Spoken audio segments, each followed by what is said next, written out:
नमस्कार, बहुत स्वागत है आपका बिग ब्रेकिंग में। सबसे पहले बात करेंगे रायपुर से बड़ी खबर की, जहां न्यूज 18 से सीएम भूपेश बघेल की खास बातचीत हुई। 2023 और 24 का रोड मैप तैयार करने वाला रहेगा अधिवेशन।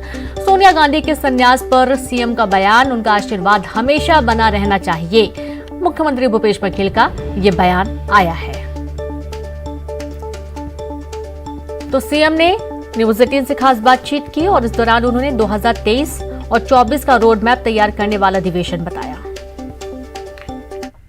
मुख्यमंत्री भूपेश बघेल हमारे साथ मौजूद है। कांग्रेस का 3 दिनों का राष्ट्रीय अधिवेशन समापन भी हो जाएगा सर, और क्या महसूस करेंगे?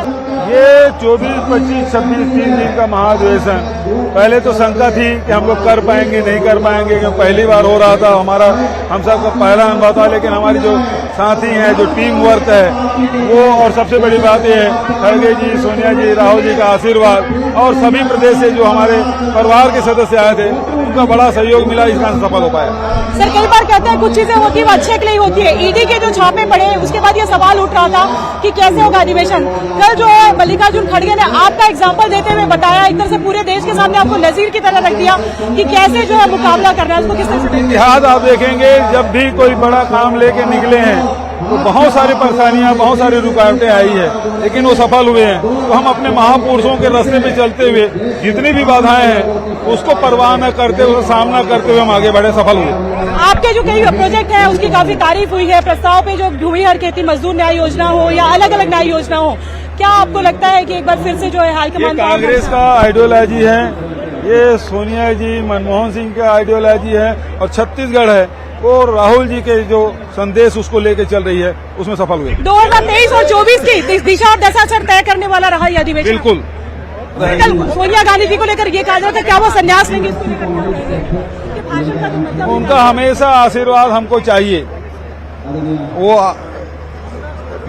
संन्यास ले न ले इससे हमको कोई मतलब नहीं, लेकिन सोनिया जी के बिना, सोनिया जी के आशीर्वाद के बिना, उसके मार्गदर्शन के बिना हम लोग अपने आप को, मैं समझता हूँ उसके बिना हम लोग अपने आप कल्पना नहीं कर पाते। तो ये है मुख्यमंत्री भूपेश बघेल, और उन्होंने न्यूज 18 से खास बातचीत की और बताया कि किस तरीके से जो है वो ये जो राष्ट्रीय महाधिवेशन है वो 2023 और 24 की दिशा और दशा तय करने के लिए रहा, और इसमें छत्तीसगढ़ की भूमिका महत्वपूर्ण रही क्योंकि यहाँ पर आयोजन हुआ। दूसरी बात, अगर बात करें सोनिया गांधी के भाषण के बाद में ये कहा जा रहा था क्या वो राजनीतिक जीवन से संन्यास ले रही है, इस पर उन्होंने कहा कि उनका आशीर्वाद हमेशा बने रहना चाहिए, उनके बगैर कांग्रेस की कल्पना नहीं की जा सकती। कैमरा पर्सन राजेंद्र के साथ ममता लांजेवाल, न्यूज 18 छत्तीसगढ़, रायपुर। तो सुना आपने, चलिए से शुरू करेंगे। संवाददाता ममता लांजेवाल जुड़ गई है। ममता, 2023-24 का रोड मैप तैयार करने वाला अधिवेशन रहा। यहाँ पर हमने ये भी सुना सीएम को उनका ये कहना था कि थोड़ी चुनौतीपूर्ण भी लग रहा था, कितना बड़ा अधिवेशन है, कैसे हो पाएगा, लेकिन काफी सफल रहा।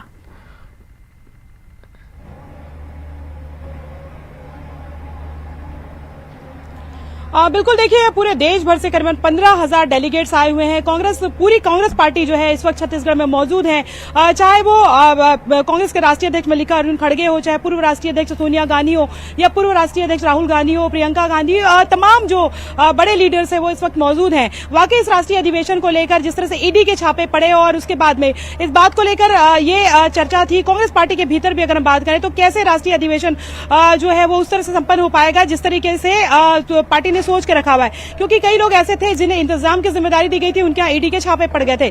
आज तीसरा दिन है, समापन का अवसर है, और इसी पर मुख्यमंत्री भूपेश बघेल ने कहा कि हमारे सामने चुनौती थी, लेकिन अब चुनौती को हमने पार कर लिया और अधिवेशन जो है वो बहुत बेहतर तरीके से, एक तरह से कह सकते हैं, सफल हुआ। दूसरी बात, अगर हम बात करें तो ये जो राष्ट्रीय महाधिवेशन है उसके एजेंडे को लेकर पहले ही बात की जा रही थी। खासतौर पर अगर हम बात करें तो 2023 और 2024 का रोड मैप जो है उसको तैयार करने पे जो है वो बातचीत हुई, और इसके साथ ही जो प्रस्ताव है वो पारित हुए। और ये छत्तीसगढ़ भी एक तरह से कहें कि कांग्रेस पार्टी के इतिहास में एक नजीर की तरह हुआ।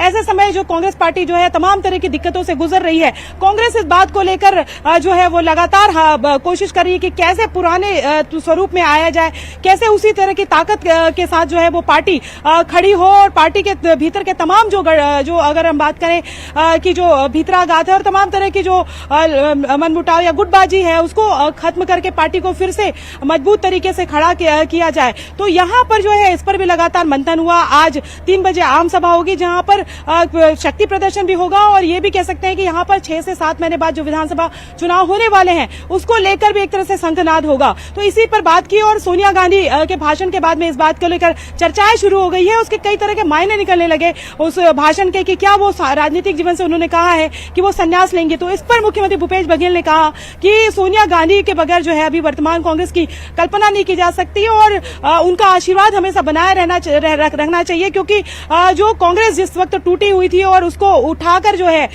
एक तरह से जब मजबूत स्थिति में लाया तो वो सोनिया गांधी ने ही लाया है। और अभी भी उनका कहना था कि सोनिया गांधी की जरूरत वो एक तरह से कहे कि पार्टी को है।